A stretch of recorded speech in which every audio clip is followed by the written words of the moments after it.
আজকে ছাদ থেকে ধনিয়া পাতা তুলে নিয়ে এসে কিছু একটা রান্না হবে।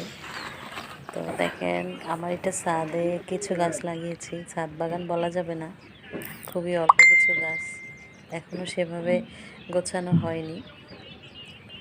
অল্প কিছু টবে গাছ লাগানো হয়েছে। এর মধ্যে ধনিয়া পাতাটা এবার শীতে পুরো শীত জুড়েই গাছের ধনিয়া পাতা খাওয়া হলো আমাদের। তো একদিন হয়তো বাজার থেকে কেনা হয়েছে। যখনই রান্না করি তখনই ছাদ থেকে কিছু পাতা নিয়ে আসে, সে রান্নায় দেয়া হয় আর কি। তো টাটকা ধনিয়া পাতা, আর এটা হচ্ছে দেশি গাছ, অনেক ফ্লেভার এই পাতাতে, খুবই ভালো লাগে।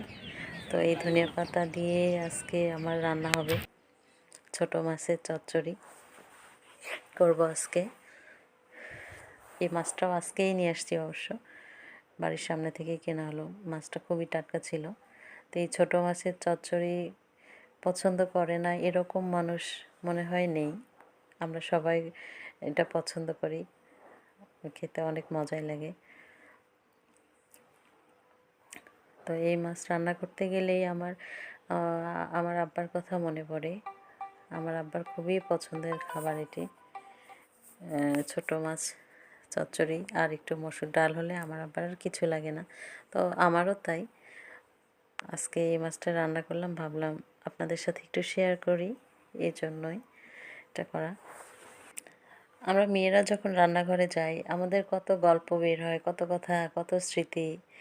এই মাছ রান্না করতে গেলেই আমার বাড়ির কথা মনে পড়ে যাচ্ছে, যে আমার আব্বার পছন্দ, আমার মা আজকে কী রান্না করলো, এগুলো ভাবতে ভাবতেই রান্না হয়ে যায়।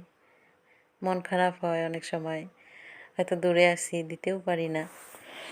তো যাই হোক, এসব চিন্তা করতে গেলে মনটা খুব খারাপই হয়। তো আল্লাহ ভরসা, আল্লাহ সবাইকে ভালো রাখুক, সুস্থ রাখুক। তো আজকে আমি এই যে ছোটো মাছের সাথে একটু মসুর ডাল রান্না করেছি আর আলুর ভর্তা। আমরা উত্তরবঙ্গের মানুষ যারা আছি মোটামুটি ভর্তাটা খুব পছন্দই করি।